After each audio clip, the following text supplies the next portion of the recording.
Okay, let's try and introduce another term now, the term called wavelength. So let's take a look at our wave.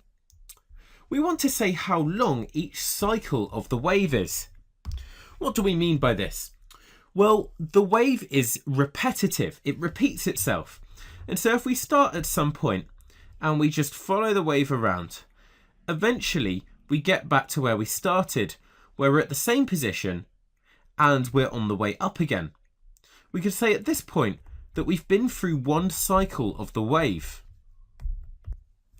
So what this means is that when we see a wave, if we want to accurately put it on a piece of graph paper like this, we're going to need to know how long each one of these cycles is. Well, since this is going to be such an important number, we're going to give it a special name. So we say that the wavelength is the distance between the same point on two adjacent waves.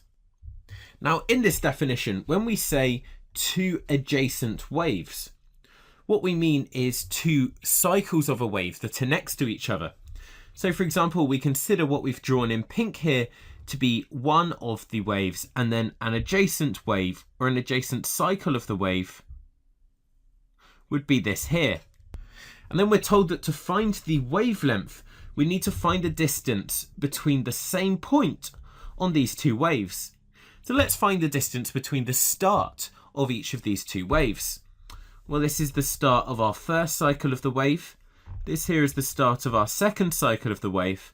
And so we see that the distance that we've drawn on the piece of paper is indeed what we're now going to call the wavelength. So again, just continuing to unpack this definition. When we say two adjacent waves, adjacent means the same thing as next door neighbour. So for example, if we were looking at this cycle of our wave here, then its adjacent waves would be this wave here and this cycle of a wave here. And we know that we find this wavelength by finding the distance between the same point on two of these adjacent waves.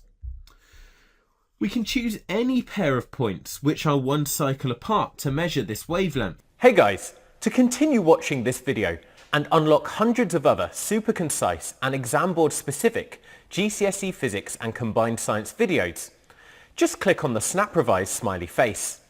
Join me today and let's make physics at GCSE a walk in the park.